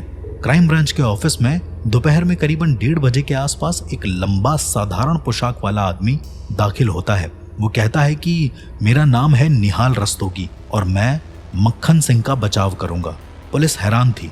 इस केस की सुनवाई तो शुरू भी नहीं हुई थी। किसी ने अब तक उसके लिए वकील तक नहीं बुलाया था। तो डीसीपी कहते हैं कि हमने आपको नियुक्त नहीं किया। निहाल ने सीधा उत्तर दिया, उसे मेरी जरूरत है और न्यायालय में हर अभियुक्त को बचाव का अधिकार है, आप उससे ही पूछ लीजिए। जब मक्खन सिंह से पूछा जाता है तो वो कहता है कि ये मेरा गरुड़ है, मुझे समझता है, इसीलिए मुझे आवश्यकता है। इसके बाद इन लोगों को कोर्ट में पेश किया जाता है। अदालत में बिल्कुल सन्नाटा होता है उस दिन। जज कहते हैं कि अदालत की कार्यवाही प्रारंभ की जाती है। अभियोजन पक्ष और बचाव पक्ष अपने अपने तर्क प्रस्तुत करें। हमारे प्रोसिक्यूशन वकील कहते हैं कि मान्यवर, ये एक सीरियल मर्डर केस है। 7 निर्दोष वृद्ध महिलाओं की निर्मम हत्या हुई। अभियुक्त ने खुद स्वीकार किया है कि उसने उन्हें मारकर गरुड़ पुराण की सजा दी। ये धार्मिक भ्रम में डूबी हुई मानसिक विकृति है जिसका समाज में कोई स्थान नहीं है। साक्ष्य के रूप में वीडियो क्लिप, प्रयोगशाला की तस्वीरें और मक्खन की डायरी अदालत में पेश की जाती है। इसके तुरंत बाद डिफेंस वकील निहाल रस्तोगी खड़े होते हैं। वो कहते हैं, मान्यवर, मैं आपसे एक सवाल पूछना चाहता हूं। अगर कोई अपने कर्मों का हिसाब इस जीवन में दे तो क्या वो पापी कहलाएगा या न्यायकारी? उसी समय हमारे प्रोसिक्यूशन लॉयर कहते हैं कि आप अदालत को भ्रमित कर रहे हैं, ये हत्या है, धार्मिक व्याख्या नहीं। उसी समय प्रोसिक्यूशन लॉयर कहते हैं कि मैं भ्रम नहीं, शास्त्रीय प्रमाण दे रहा हूं। कृपया अदालत गरुड़ पुराण अध्याय 5 श्लोक 16 को ध्यान से सुने। निहाल सिंह वहीं पर पुस्तक खोलता है और संस्कृत के श्लोक को पढ़ता है। उसका अर्थ बताते हुए वो कहता है, जो आत्मा अपने जीवन काल में कर्मों का प्रायश्चित स्वयं करता है उसे यमदूत नहीं छूते। मक्खन सिंह ने अपने अनुभवों से ये मान लिया था कि वो माध्यम है। उसे भ्रम था, लेकिन उस भ्रम की जड़ें किसी मनगढ़ंत विचार में नहीं, धार्मिक पुस्तकों में मौजूद थीं। प्रोसिक्यूशन लॉयर हमारे एक साइकोलॉजिस्ट को भी वहां पर पेश करते हैं, डॉक्टर भावना चौधरी। डॉक्टर भावना कहती हैं कि अभियुक्त को स्किज़ोफ्रेनिया है। उसकी सोच और व्यवहार में यथार्थ और भ्रम के बीच की सीमा टूट चुकी है। वो खुद को धर्म के नाम पर न्यायकर्ता मानने लगा है। ये एक डिल्यूजन ऑफ ग्रैंड्योर है और कुछ भी नहीं। लेकिन उसी समय डिफेंस वकील पलटवार करके कहते हैं, मान्यवर, ये डिल्यूजन नहीं, एक गलत दिशा में गया हुआ तपस्वी मन है। क्या सभी सन्यासियों को जो आत्मत्याग करते हैं मानसिक रोगी कहेंगे? ये व्यक्ति मानसिक रूप से बीमार हो सकता है, लेकिन वो अपराधी नहीं है। उसका मोटिव हत्या नहीं, आत्मिक शोध था। जज उस समय रुककर कहते हैं, आप कह रहे हैं कि उसका मकसद धार्मिक प्रयोग था? तो डिफेंस लॉयर कहते हैं कि जी हाँ, उसने जिन लोगों को मारा उनमें से प्रत्येक को उसने गरुड़ पुराण के अनुसार वर्गीकृत किया। उसके पास कोई स्वार्थ नहीं था, न धन न बैर, सिर्फ धर्म की उसकी खुद की व्याख्या थी। और फिर कोर्ट में होती है बहुत ज्यादा बहस हमारे प्रोसिक्यूशन लॉयर और डिफेंस लॉयर के बीच। प्रोसिक्यूशन लॉयर कहते हैं कि तो क्या आप धार्मिक ग्रंथों के आधार पर हत्या को वैध माना जाएगा? डिफेंस लॉयर कहते हैं नहीं, लेकिन अगर कोई व्यक्ति ये विश्वास करे कि वो प्रायश्चित करता है तो उसकी मानसिक स्थिति को ध्यान में रखे बिना उसे अपराधी ठहराना जल्दबाजी होगी। तो इस पर हमारे प्रोसिक्यूशन लॉयर का कहना आता है कि तो क्या भविष्य में हर हत्यारा किसी न किसी धार्मिक किताब का हवाला देकर छूट जाएगा? डिफेंस लॉयर कहते हैं नहीं, लेकिन हर मामले में परिस्थितियां, मानसिकता और मकसद तीनों को देखना जरूरी है। इस केस में मक्खन सिंह पागल नहीं, पथभ्रष्ट साधक है। जज उसी वक्त ऑर्डर देते हैं। वो कहते हैं कि अदालत अभी निर्णय पर नहीं पहुंच सकती। ये मामला केवल कानून का नहीं, मानसिकता और धर्म की गहराई से जुड़ा है। अगली 7 दिन सुनवाई बंद रहेगी। तब तक अदालत सभी तथ्यों और तर्कों की समीक्षा करेगी। पहला ट्रायल कोर्ट रूम का खत्म हो जाता है, पर किसी को नहीं पता था कि जो अगला ट्रायल होगा वो कितना ज्यादा खतरनाक होगा। उसमें लोगों को आइडिया भी नहीं था और सबको यही लग रहा था कि मक्खन सिंह छूट जाएगा बड़े आराम से, क्योंकि वो धार्मिक साधक कहता था खुद को। अब अदालत में उसका बचाव कर रहा था एक रहस्यमय वकील निहाल रस्तोगी, जो धर्म ग्रंथों के आधार पर उसके कृत्य को न्याय संगत सिद्ध करने की कोशिश कर रहा था। कोर्ट इस बार फिर से लगती है, लेकिन इस बार हमारे प्रोसिक्यूशन लॉयर ने न्याय की एक नई आवाज को बुलाया। एक 13 वर्षीय वेद पाठी बालक वेदांश शर्मा। अदालत में बहस शुरू होती है। निहाल सिंह कोर्ट में जैसे ही आता है वो अपनी दलील पेश करता है। उसकी दलीलों में अब सिर्फ और सिर्फ श्लोकों के अनुसार व्याख्याएं थी। तब तक के लिए उस 13 वर्षीय वेद पाठी बालक को छुपा कर रखा जाता है। प्रोसिक्यूशन लॉयर अपनी तरीके से एक चाल चलता है। निहाल रस्तोगी सामने आते हैं और वो कहते हैं कि आज उनके पास 4 ऐसे प्रमाण हैं जो ये प्रूफ कर देंगे कि जो मक्खन सिंह है वो निर्दोष है। जज अपने प्रमाण रखने के लिए कहते हैं। निहाल सिंह कहता है कि प्रमाण नंबर 1, गरुड़ पुराण अध्याय 10 श्लोक 22, यह पाप कर्माणाम विनाशाय प्रयत्नम करोति स धर्मात्मा उच्यते। अर्थात जो व्यक्ति पापियों के विनाश हेतु प्रयास करे वो धर्मात्मा कहलाता है।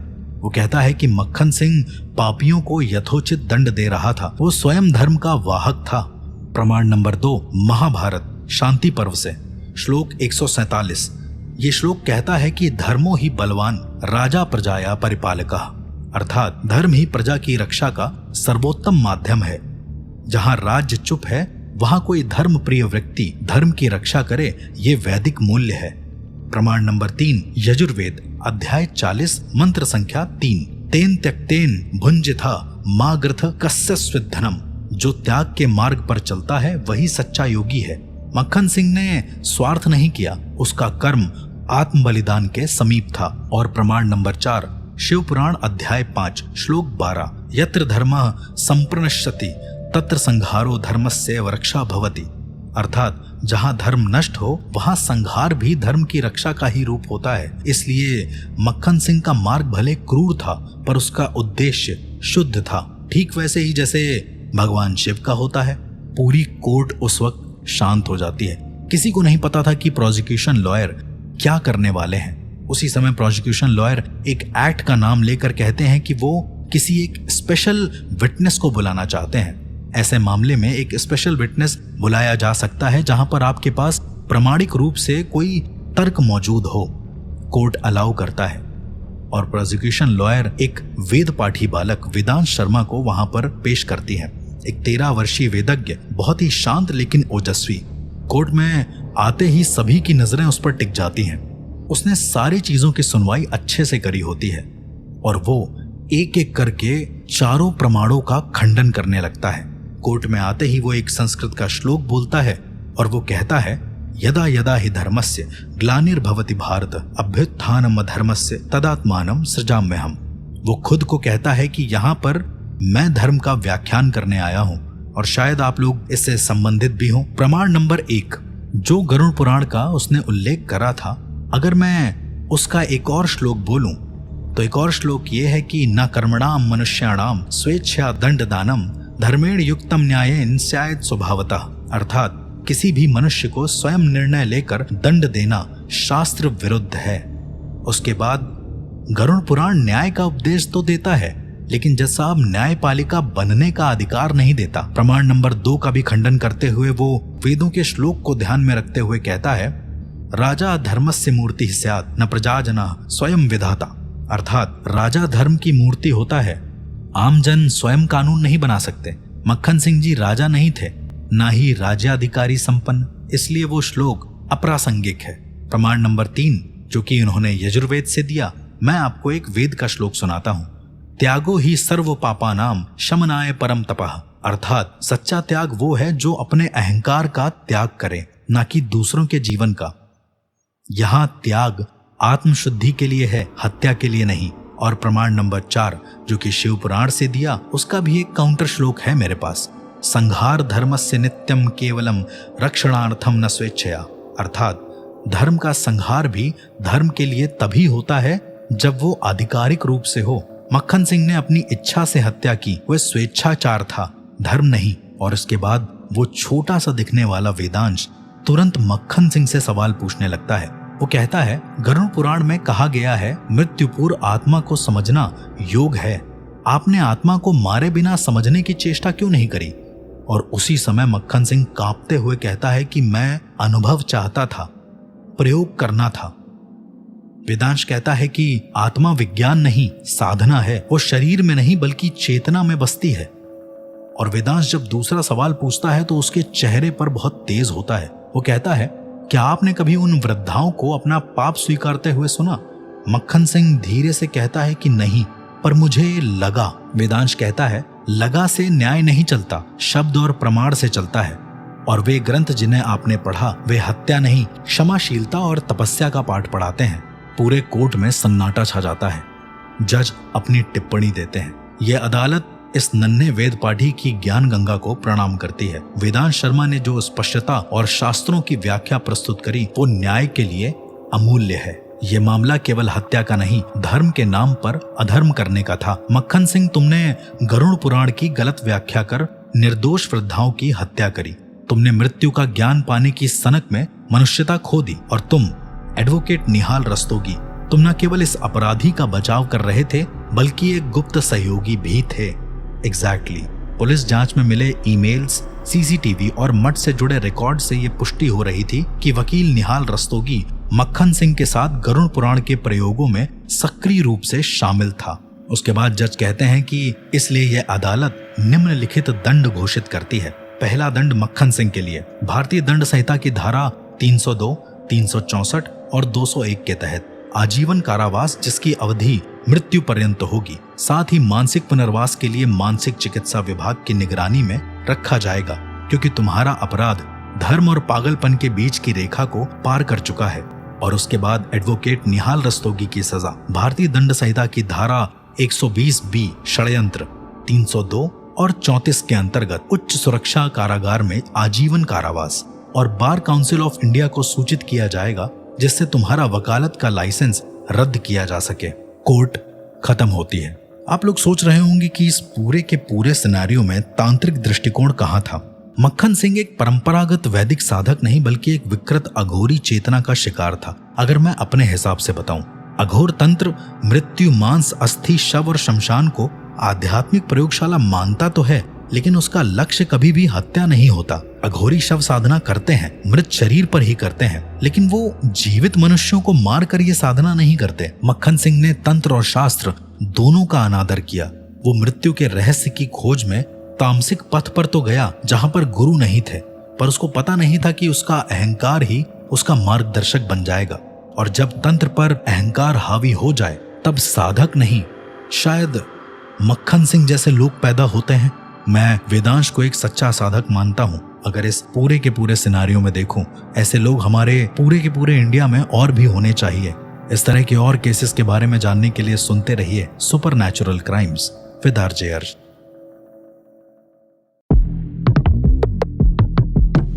Eight.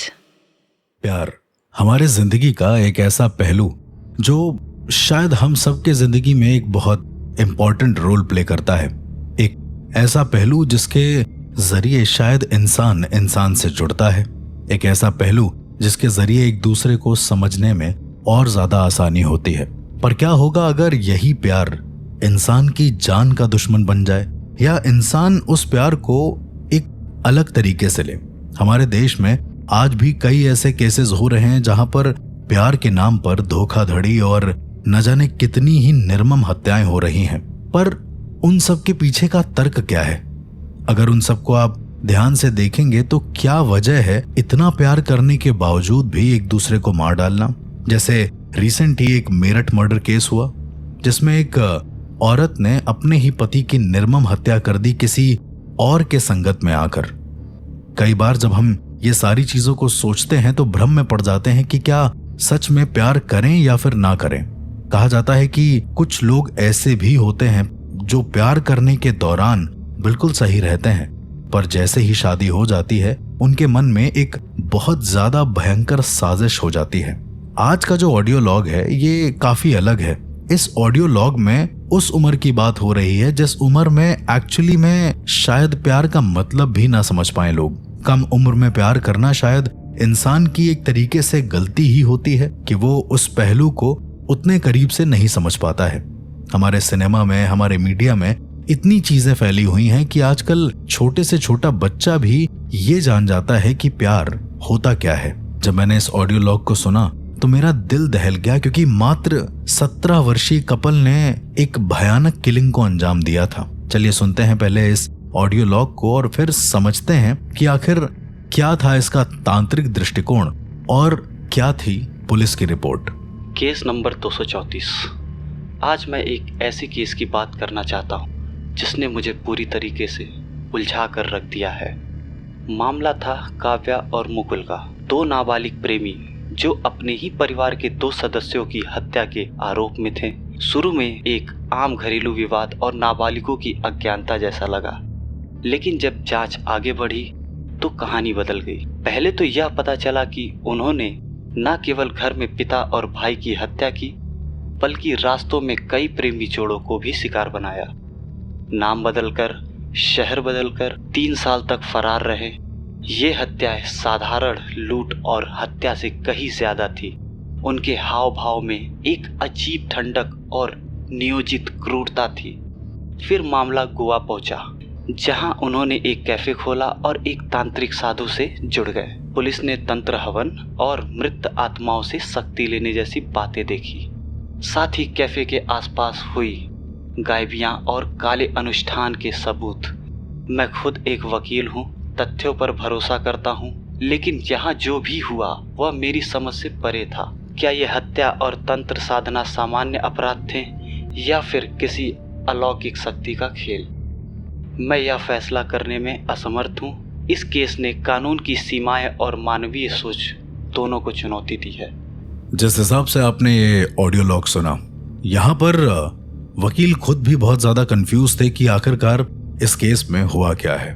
एक ऐसा केस जहां पर मात्र 17 वर्षीय काव्या और मुकुल ने एक भयानक घटना को अंजाम दिया। चलिए पहले इस पूरी घटना को विस्तार से समझते हैं और फिर जानते हैं कि इसमें आखिरकार कोई तांत्रिक पर्सपेक्टिव था भी या फिर ये सब एक सोची समझी साजिश थी। दरअसल काव्या और मुकुल दोनों 17 साल के थे, एक ही स्कूल में पढ़ते थे और एक ही कोचिंग में जाते थे।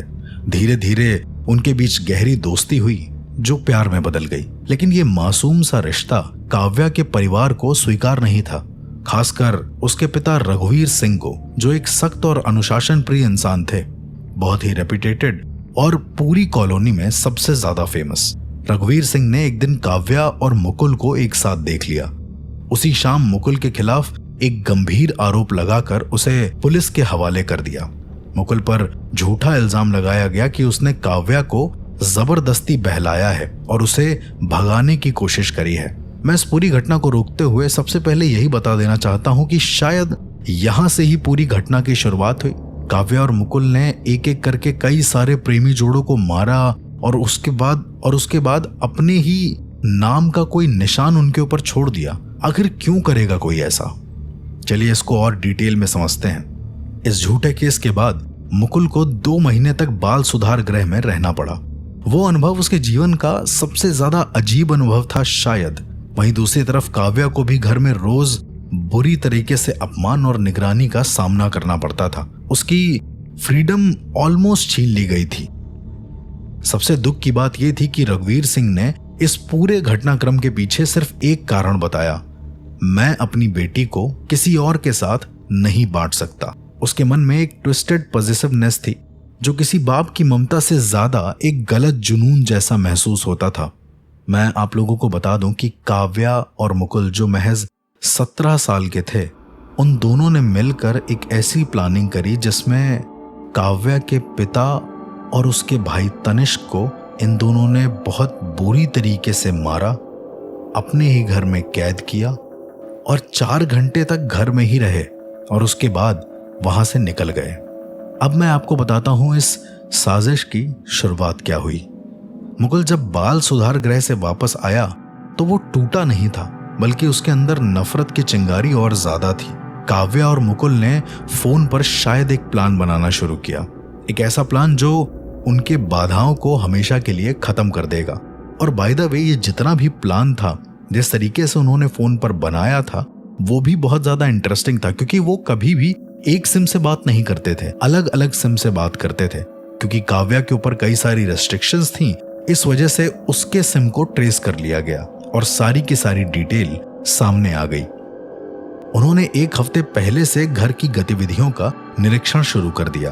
कब पापा घर में होते हैं, कब भाई सोता है और कब आसपास के लोग बाहर जाते हैं, सब कुछ। हत्या का दिन तय हुआ शनिवार सुबह 7 बजे। रघुवीर सिंह ड्राइंग रूम में बैठकर न्यूज देख रहे थे। काव्या ने चाय में नींद की गोली मिलाई और पिता के सामने रख दी। कुछ ही देर में नींद ने उन्हें आ जकड़ा और वो सो गए। इसी बीच मुकुल पीछे वाले दरवाजे से दाखिल हुआ घर के अंदर। उसके बैग में एक भारी लोहे का जैक रॉड था। पहला टारगेट था तनिष्क, काव्या का 8 साल का मासूम भाई। वो अपने कमरे में कार्टून देख रहा था। मुकुल चुपचाप पीछे गया और सिर पर उसने एक जोरदार वार किया और एक के बाद एक करते हुए लगभग 8 बार उसके सर पर मारा, जिससे तनिष्क का सर पूरी तरीके से फट चुका था। उसे एक कंबल में लपेटकर उसी के कमरे में रख दिया ताकि खून बाहर ना आए। और अब बारी थी रघुवीर सिंह की, जो आधे बेहोशी की हालत में था, आंखें खुली लेकिन शरीर स्थिर। मुकुल ने पूरे दम से लोहे की रॉड को उसके सर पर करीबन 15 बार वार किया और उसके बाद शायद पहले ही वार में रघुवीर सिंह खत्म हो चुके थे, पर स्टिल उसने किसी तरीके की भड़ास अपनी और काव्या की एक साथ निकाली रघुवीर सिंह यानी कि काव्या के पिता के ऊपर। इसके बाद उन्होंने तनिष्क, जो कि काव्या का मासूम भाई था, उसे कंबल में लपेटकर फ्रिज के अंदर जबरदस्ती ठूस दिया। फॉरेंसिक रिपोर्ट की माने तो तनिष्क उस वक्त तक किसी तरीके से जीवित था। उसकी सांसें माइनर चल रही थीं, उसे शायद बचाया जा सकता था, पर उसे जिंदा ही फ्रिज के अंदर डाल दिया गया। इसके बाद काव्या ने सफेद पॉलिथीन की बड़ी थैली में अपने पिता का शरीर भर दिया, जैसे कोई बेकार सामान फेंकने जा रही हो। उसकी आंखों में शायद कोई आंसू भी ना हो। 4 घंटे तक ये लोग घर में रहे। उसके बाद टीवी देखा, इंस्टाग्राम स्क्रॉल किया, एक पोस्ट भी करी, चाय बनाई और खिड़की से बाहर चुपचाप देख रहे थे। ऐसा लग रहा था जैसे ये घर अब उनका रहा नहीं, वो अब किसी और जिंदगी की ओर जाने वाले थे। दोपहर के करीबन 11 बजते हैं। दोनों लोग बैग उठाते हैं, मोबाइल और कुछ पैसे लेते हैं और घर से भाग निकलते हैं। पर इस केस का एक और बड़ा इंटरेस्टिंग पॉइंट था, एक आवाज जो रहस्य बन गई। भागने से पहले काव्या ने अपनी बड़ी बहन मुस्कान को एक व्हाट्सएप वॉइस नोट भेजा। वो नोट था, मुस्कान जल्दी जबलपुरा, पापा और तनुज को मुकुल ने मार दिया है। पापा और तनुज को मुकुल ने मार दिया है। मुकुल ने मार दिया है।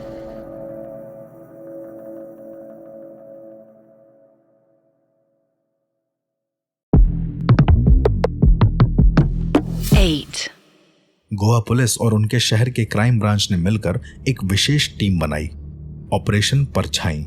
इस ऑपरेशन का मकसद था काव्या, मुकुल और बाबा वागनानंद के खिलाफ ठोस सबूत इकट्ठा करना। ताकि उन्हें एक बार में गिरफ्तार किया जा सके।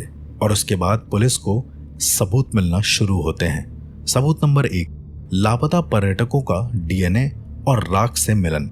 पिछले 3 वर्षों में 3 विदेशी पर्यटकों की गायब होने की रिपोर्ट दर्ज करी गई और उनमें से 2 ने ब्लू लोटस कैफे में आखिरी बार खाना खाया था।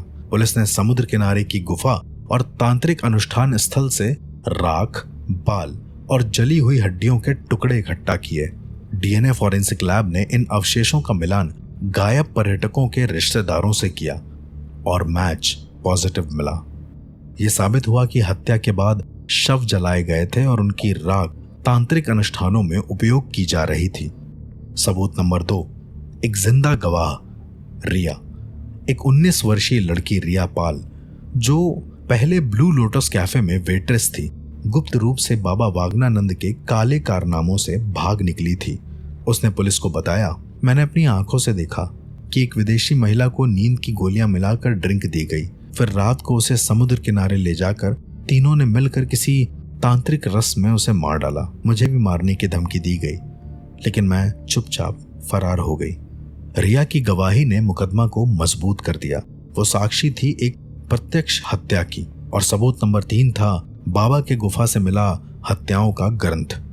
गुफा में लोहे की संदूक के भीतर एक मोटी हाथ से लिखी हुई किताब मिली, मृत साधना तंत्र। इसमें दर्ज था हर हत्या की तारीख, किस रात किस बलिदान की रस्म हुई, कौन से यंत्र और तंत्र उपयोग में लाए गए और मृतकों के नाम व फोटो चिपके हुए थे। कुछ फोटो में काव्या और मुकुल साथ में खड़े थे और हत्या के बाद के शरीर की अवस्था दिखाई गई थी। ये डायरी अपराध की पूरी पटकथा थी, जिसे अदालत में निर्विवाद सबूत के रूप में पेश किया जा सकता था। और इसके बाद आती है आखिरी रात, जहां पर वो लोग अपनी अंतिम योजना बनाते हैं किसी को मारने की। 14 मार्च रात 2:30 बजे काव्या, मुकुल और बाबा वागनानंद एक नए बलिदान की तैयारी कर रहे थे। इस बार एक युवा भारतीय प्रेमी जोड़ा, जिसे तंत्र के नाम पर नशा देकर बेहोश कर दिया गया था। आग जल चुकी थी, हवन कुंड से धुआं उठ रहा था और बाबा मंत्र पढ़ रहा था। लेकिन काव्या ने जैसे ही चाकू उठाया और उस लड़की को मारने के लिए वो आगे की ओर बढ़ी, गोवा पुलिस वहां पर पूरी तरीके से तैनात थी। वो उन्हें चारों ओर से घेर लेती है और कमांडो दस्ते ने किसी तरीके से उन सबको पकड़ लिया। ड्रोन से लाइव फुटेज ली जा रही थी। कोर्ट से वारंट पहले ही इशू हो चुका था। मुकुल भागने की कोशिश में था, लेकिन उसकी टांग में गोली लगी और वो गिर पड़ा। काव्या को हथकड़ी लगाई गई और बाबा को गुफा के पीछे से गिरफ्तार कर लिया गया।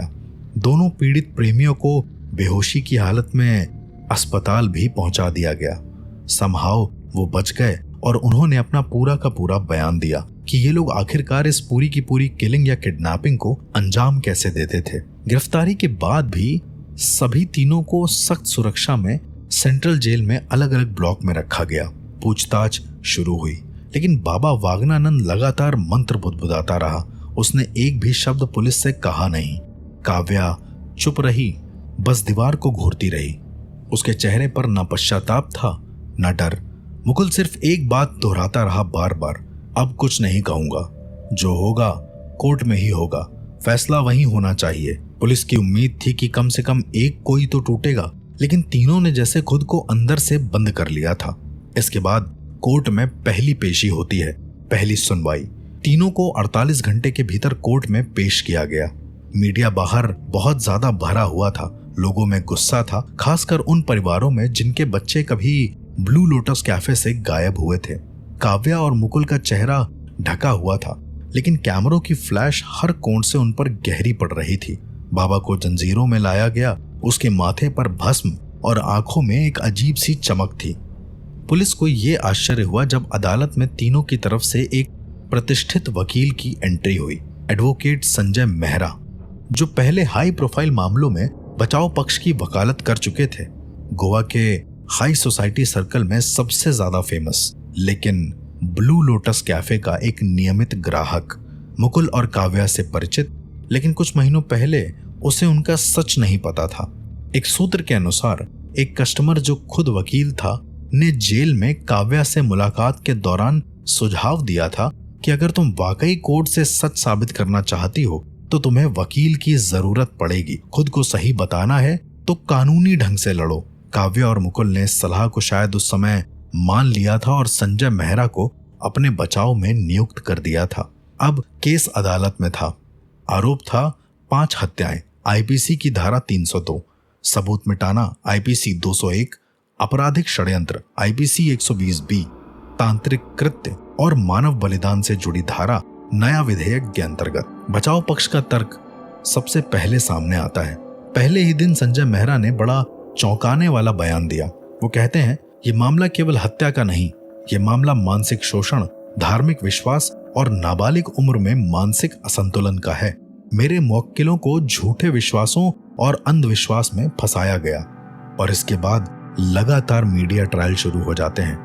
TV channel, YouTube, social media, हर जगह इस केस की गूंज थी। ब्लू लोटस के कातिल, तांत्रिक बाबा का राज, काव्या प्रेमिका या शैतान।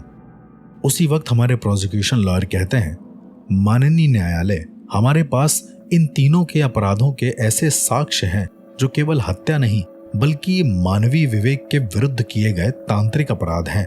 सबूत क्रमशः पेश किए जाएंगे। डीएनए रिपोर्ट, गवाह रिया और बाबा की डायरी जज अलाउ करते हैं। सबसे पहले रिया की गवाही होती है। उसे कटघरे में बुलाया जाता है। प्रोसिक्यूटर लॉयर कहते हैं, रिया, क्या आप बता सकती हैं कि उस रात क्या हुआ था? रिया कहती हैं, मुझे नशे की दवा दी गई थी। मैंने देखा था कि वे तीनों एक महिला को हवन कुंड में फेंकने की तैयारी कर रहे थे। मुकुल ने चाकू पकड़ा और बाबा कुछ मंत्र पढ़ रहा था। ठीक उसी वक्त डिफेंस लॉयर संजय मेहरा कहते हैं, रिया, क्या आपने कभी खुद अपनी आंखों से किसी की मौत होते देखी? क्या यह भी संभव नहीं है कि वो महिला खुद से भागी हो?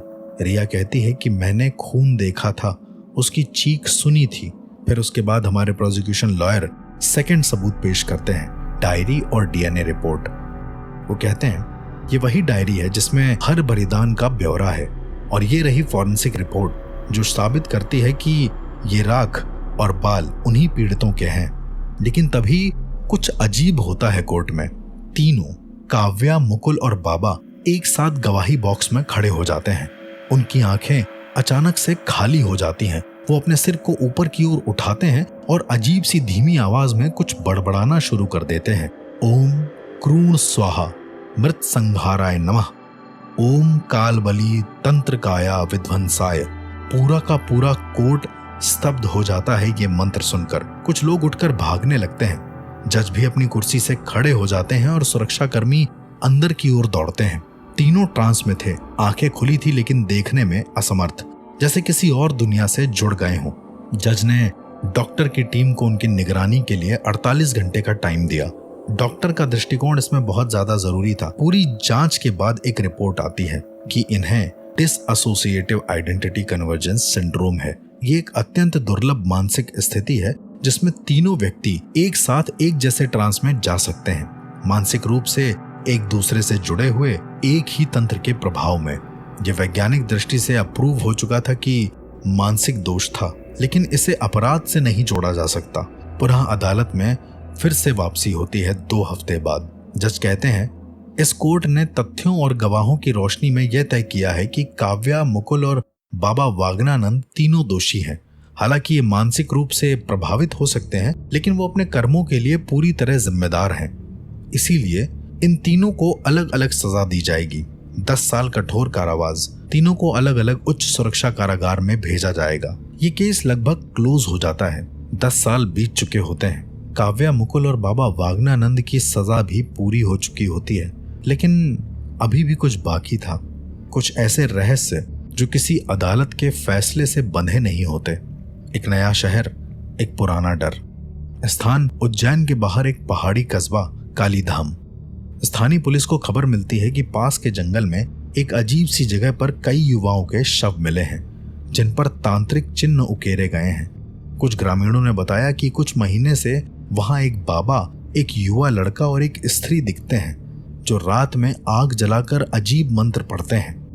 जब पुलिस ने मौके पर छापा मारा तो वहां पर काव्या, मुकुल और वागनानंद थे, लेकिन तीनों के तीनों वहां पर मरे हुए मिले। बड़ा अजीब हुआ ये सब। उनकी रिहाई की कोई रिकॉर्डिंग नहीं, कोर्ट से कोई बेल नहीं, जेल लॉग में अभी भी वो बंद बताए जा रहे थे। जब वहां जाकर चेक हुआ तो वहां पर भी ये तीनों नहीं थे, यानी कि वो जेल से फरार थे। पर इनकी मौत ने सब कुछ बदल दिया। अब अगर मैं अपने शब्दों में इसे बताऊं तो मुझे ऐसा लगता है कि यहाँ पर बहुत अजीब था। जिन्हें तुम हत्यारे समझ रहे हो वो शायद केवल एक माध्यम थे। साधक मरते नहीं है, वो केवल अग्नि से अग्नि में जाते हैं। काव्या और मुकुल दोनों में विशिष्ट तंत्र बीज थे। अगर मैं अपनी बताऊं, बचपन में उत्पीड़न और अस्वीकार ने उन्हें अपने मूल संस्कारों से तोड़ दिया। परंतु जिस रात वो पहली हत्या के बाद 4 घंटे उसी घर में बैठे रहे, वहीं से उनका मानस तांत्रिक बनने लगा। बाबा वागनानंद को उन्होंने नहीं चुना, वागनानंद ने उन्हें तंत्र बलिदान के लिए चुना था। उसने त्रिगुण संयोग का प्रयोग किया, शरीर, प्रेम और मोह, इन तीनों को एक सूत्र में बांधकर आत्मा को काल से जोड़ने का प्रयास। जिस ट्रांस में तीनों एक साथ चले जाते हैं वो कोई साधारण नहीं था, वो त्रिसंयुक्त बोध चेतना थी जिसे केवल अघोरी तांत्रिक 3 शरीरों के माध्यम से साध सकता है। इस स्थिति में मृत्यु भी केवल एक भ्रम बन जाती है। तो क्या ये अपराध था या फिर एक साधना की विकृति? काव्या और मुकुल के कृत्य को हम समाज की नजरों से देखें तो वो निश्चय ही क्रूर, अमानवीय और भयावह है। परंतु अगर अघोर साधकों की माने तो ये एक विकृत तंत्र साधना थी जिसे मार्ग से भटक जाना तय था। जहां प्रेम बलिदान बन जाए और न्याय केवल प्रतीक्षा, वहां साधक पिशाच हो जाते हैं। पुलिस ने जब इन तीनों को मरा हुआ पकड़ा था तो वहां पर भी एक मंत्र लिखा था, ओम मृत्युर्भवेत् स्वाहा, और तीनों के तीनों मरे थे। तो क्या सच में वो मर गए? क्या सच में वो किसी और रूप में जिंदा नहीं होंगे? खैर, इस बात की पुष्टि आप फिर से करिए, क्योंकि काव्या के पास एक नोट मिला, ठीक वैसे ही जैसे हर डेड बॉडी के पास एक नोट वो लोग छोड़ जाते थे, और उसमें लिखा था, हम फिर आएंगे जब कोई प्रेम पाप बन जाए और पाप बलिदान में बदल जाए। अब यह आपके अपने विवेक के ऊपर है कि ये पूरा का पूरा केस एक नॉर्मल दृष्टि से सही था या फिर सुपरनैचुरल। मिलते हैं अगले केस में, तब तक के लिए सुनते रहिए सुपरनैचुरल क्राइम्स विद आरजे अर्श।